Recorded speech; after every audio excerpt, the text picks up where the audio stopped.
승소 사례 형사 반도체 장비 로비스트 사건. 주제. 사건 발생 개요. 이 A씨는 반도체 장비 기술자로서 반도체 부품회사에서 근무하던 중 따로 독립하여 회사를 차리고자 마음을 먹었다.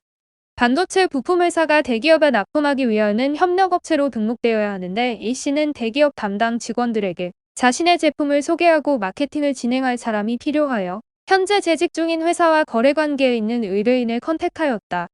이 A씨와 의뢰인은 2011년 8월 25일 A씨의 명의로 의뢰인 A씨가 생산하는 반도체 장비의 마케팅 및 판로 개척 영업을 하고 이에 대해서 장비 판매 실적에 따라 대당 80만 원의 영업 커미션을 지급받기로 하는 시장 개발 양해각서를 작성하였다.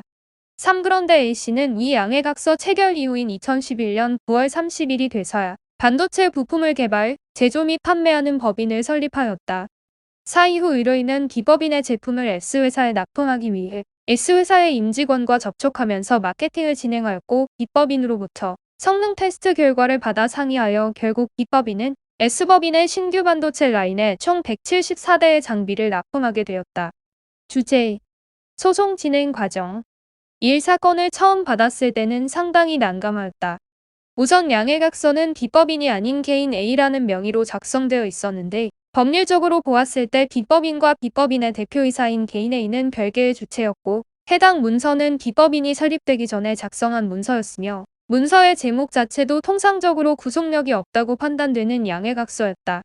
이 또한 의뢰인은 자신이 S법인의 임원 및 실무진과 지속적으로 접촉하여 B법인이 S회사의 협력업체로 등록되고 결국 S법인의 장비를 납품하는 데 큰 기여를 했다고 말했지만 직업의 특성상 명확한 문서로 의사소통이 오고 가거나 하지 않았기에 의뢰인이 B법인의 영업에 도움을 주었다는 부분을 입증할 수 있는 명백한 증거도 부재한 상황이었다. 당시 연수원을 수료한 지 얼마 되지 않아 이른바 판사병에 빠져 있던 본인은 해당 사건은 무조건 패소할 사건이라는 생각에 사로잡혔고 이른바 로비스트인 의뢰인의 청구가 과연 정당한가에 대한 의문이 있어 사건에 대한 회의감을 가지고 있던 상태였다. 그러나 법무법인 선배 변호사들이 아무리 어려운 사건이라도 쉽게 패소할 것이라고 단정하며 안 되고 의뢰인의 이익을 위해 최선을 다해야 한다고 일깨워 주었다. 우선 B법인이 설립되지 않은 시기 B법인의 명의로 체결되지 않은 계약의 효력을 B법인에게 귀속시키기 위한 검토를 진행하였고 설립 중 회사의 법리, 제3자를 위한 계약 추인 등의 법리를 단계적으로 구성하여 승소를 위한 논리적인 기초를 마련했다. 문서의 제목이 양해각서라고 하여도 계약에 관한 구체적이고 명시적인 합의가 있고 손해배상 의무 및 해지 조항 등 당사자에게 법률적인 의미를 부여하는 내용이 있는 경우 판례에 따라 계약의 구속력을 인정하는데 다행히 본건 양해각서는 그러한 내용들이 담겨 있는 것을 확인할 수 있었다. 그럼에도 상대방은 양해각서라는 표제에 꽂혀 계약의 구속력이 없다는 주장을 강조하였다. 개인적으로 변호사에게 가장 필요한 능력은 경기를 홈에서 치르게 하는 능력이라고 생각함. 적용할 수 있는 여러 법리들 중에서 주어진 사실관계 및 증거를 가지고 가장 유리하게 싸울 수 있는 쟁점을 선점하여 해당 쟁점에 관해 공방이 이루어지도록 하는 것이 중요하다. 이러한 측면에서 명백히 판례에 반하는 주장을 강조하는 전략은 매우 비효율적이다.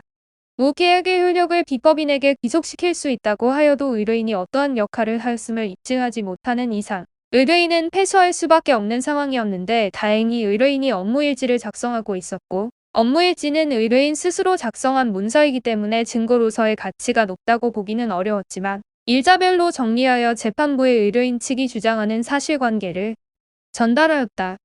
우리에게는 증거가 없지만 상대방에게는 증거가 있을 가능성이 높았다. 우선 여러 가지 주장을 하면서 상대방의 반응을 살폈고 상대방 또한 우리가 어느 정도의 증거를 확보하고 있는지 알 수 없기 때문에 막무가내로 부인하는 것도 사실상 어려웠다.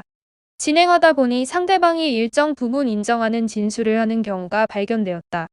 이러한 부분을 잘 캐치하여 이를 근거로 구성명이나 문서 제출 명령 신청을 통해 증거의 제출을 압박하였고 이와 동시에 세무서나 S회사에 사실조회를 보내 증거를 수집하였다. 그럼에도 불구하고 명백한 증거를 수집하지 못하였지만 상대방이 S법인에 174대의 장비를 납품하였다는 사실과 의뢰인이 주장한 S법인 관계자가 당시 S법인에 재직하고 있었다는 사실 등은 입증이 가능하였다. 주제. 사건 결과.